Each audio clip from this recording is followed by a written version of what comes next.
You know, when a CEO says it's faster to get a permit to open a restaurant in Siberia than it is in Los Angeles, you know, something is, well, fundamentally broken. And that's not a joke. It's not an exaggeration either. The data we have on the table today is pretty shocking. It really suggests the Wild West has, for business owners at least, moved east. Welcome back to the Deep Dive. We are glad you're here because today we are unpacking a story that feels like it's been building for, I don't know, a decade, but it really just hit a breaking point. Yeah. We are talking about the California exodus, and the news hook that really kicked this all off recently, it involves Chevron. This is a huge deal. I mean, Chevron isn't just some company. It's a piece of California history. They called the Golden State home for 145 years. 145 years. Just think about that. That's before the Golden Gate Bridge. It's before Hollywood. Right. Chevron was practically born from the California soil. Right. But just recently, they announced they're packing up, selling the headquarters, and moving to Texas. And they are not alone. That's the key thing here. If it was just one oil company, you might, shrug it off. Sure. But we're seeing Elon Musk move, formerly Twitter and SpaceX. We're seeing household names like Oracle, Hewlett-Packard Enterprise, Charles Schwab. They are all heading for the exits. It really feels like every time I check the news, another giant is leaving.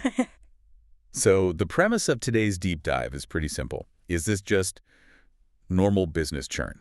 You know, companies come, companies go. Economy cycles, right. Or is this a sign of a failing economic model? And if you looked at the data we've pulled from the Hoover Institution, A-Lot Finance, and recent corporate filings, it is very, very clearly the latter. We're witnessing a historic transfer of wealth, talent, and future growth from the West Coast. To places like Texas, Florida, and Tennessee? Yep. So our mission today is to unpack exactly why.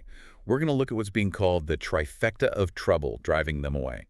Taxes, regulations, and quality of life. And we're going to see where they're going.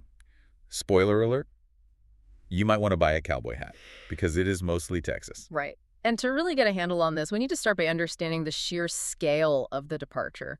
Because you might hear some folks say, oh, it's just a few loud billionaires complaining on social media. Exactly. Is this just a few angry headlines or is it real trend? It is a massive trend. And what's scary for California is that it's accelerating. The Hoover Institution did a really deep analysis of this. Okay. Between 2018 and 2021, 352 companies moved their headquarters out of California. 352. That is a lot of U-Hauls. It gets worse. The rate is speeding up. In 2021, the number of exits was actually double what it was in 2020. Double. Double. We're talking about roughly 13 companies packing up and leaving every single month in 2021. Okay, but let's play devil's advocate for a second. Are these just, I don't know, small failed startups, two guys in a garage who couldn't make rent? No, and that's the critical part. These are what economists call transformational giants. In just that 3-year window, 11 Fortune 1000 companies left. 11. We're talking about McKesson, huge in pharmaceuticals. Charles Schwab in finance. CBRE, the biggest commercial real estate firm on the planet. And, of course, Tesla. Ugh, Tesla. That one really stings, doesn't it? Because that's not just some old legacy company leaving. That is the future of the auto industry leaving. Precisely. The data shows these exits are coming from Santa Clara, Alameda, and San Mateo counties. So the heart of Silicon Valley. The absolute beating heart of it. California isn't just losing legacy businesses, it's losing its innovation engine. When you lose the headquarters, you lose the decision makers, you lose the philanthropy, the high-tier tax revenue. It's a huge blow. So let's get to the million-dollar question, or maybe the billion-dollar question. Why? Is it really just about money? Money is the driver, but more specifically, it's the cost of doing business. Let's just look at the tax situation. California has the highest top personal income tax rate in the country at 13.3%. The 13.3. That is a massive chunk of change to hand over to the state before you even get to federal taxes. A huge chunk. And their corporate tax rates are high, too. Now, compare that to the #1 destination for these companies, Texas. Do you know what the personal income tax rate is in Texas? I'm guessing it's a lot lower than 13%. It is 0. Zero, not just low, but actually 0. 0%. Texas has no personal state income tax and no corporate income tax. So if you're a CEO looking at your bottom line, or even just your own paycheck, I mean, the math is undeniable. It's not even a competition at that point.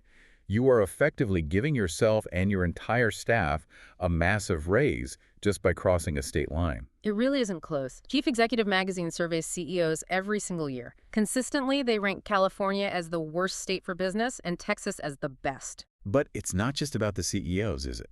I was reading about Toyota's move to Plano, Texas, and McKesson moving.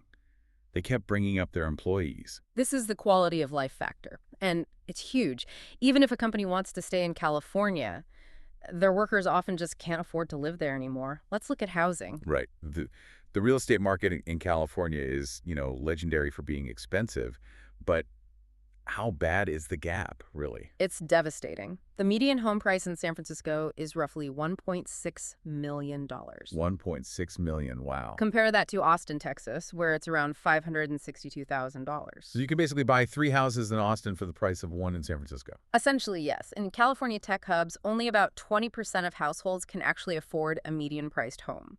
Only 20%. So you have companies like Toyota and McKesson explicitly saying, we need our employees to be able to achieve the American dream, buying a house. In California, that's becoming mathematically impossible for the middle class.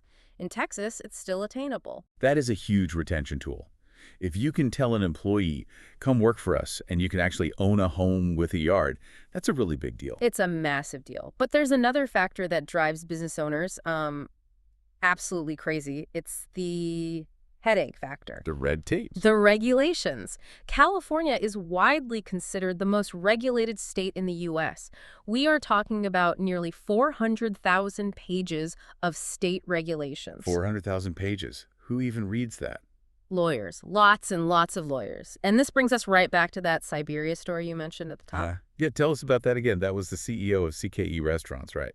The parent company of Carl's Jr. Right. Andy Puzder, he famously said he could get a permit to open a restaurant on Karl Marx Prospect in Siberia faster than he could in California. That is hilarious, but also kind of terrifying. And the data, it backs him up. It takes about 285 days to get a building permit in Los Angeles. Almost a full year just to get permission to start building. Yes, Yeah. in Texas. About 60 days. Wow. So you're losing 7 months of revenue just waiting for a stamp on a piece of paper. And that's if you get the permit at all. I mean, look at Amazon. They actually canceled new facilities in Sonoma and Oceanside.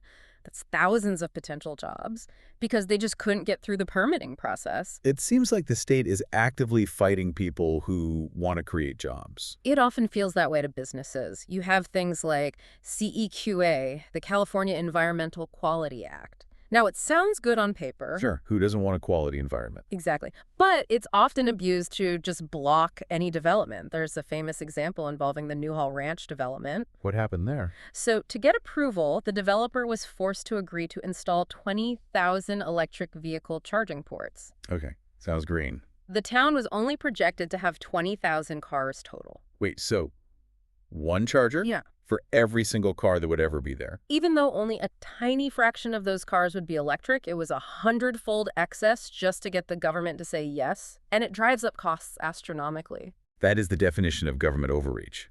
But lately, it feels like the reason for leaving has sort of shifted. It's not just about money or permits anymore. It feels, personal. You're right. We're definitely seeing a shift from purely economic reasons to what you might call values reasons.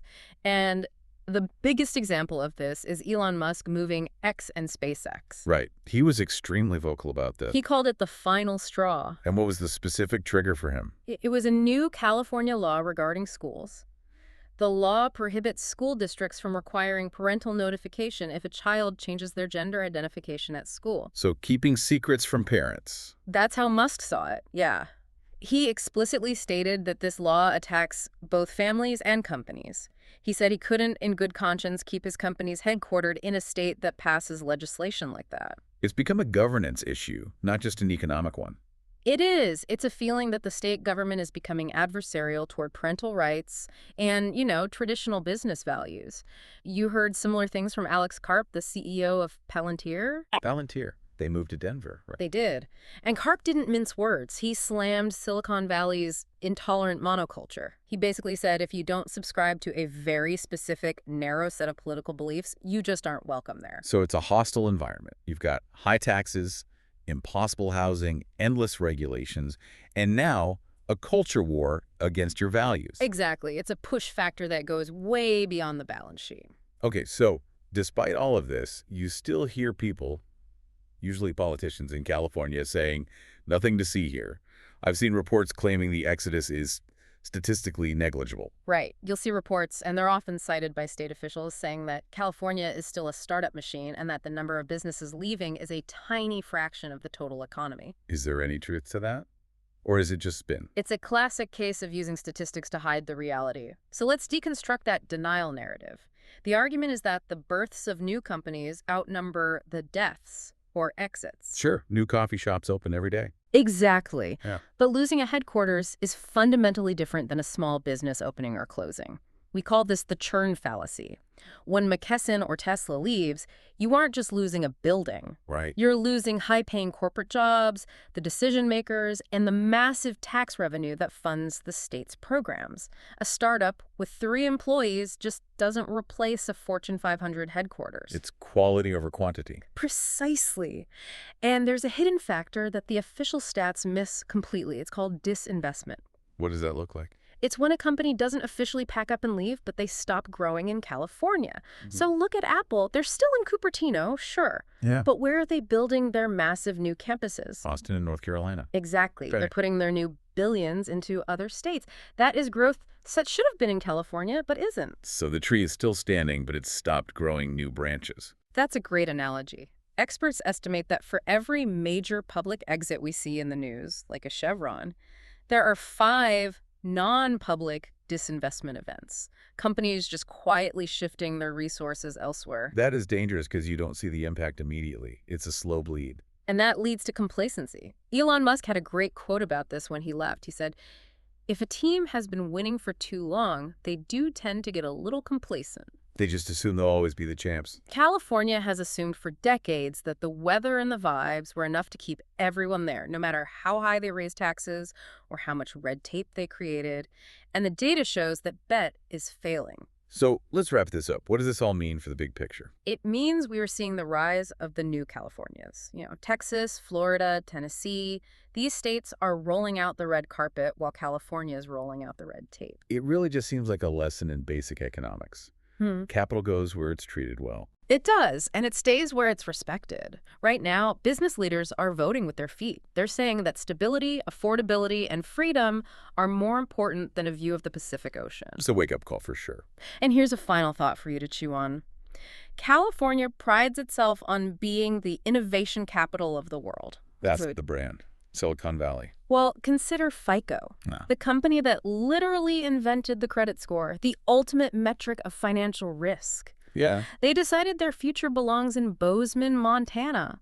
When the people who measure risk for a living decide your state is too risky to stay in, you might want to pay attention. Oof. That says it all.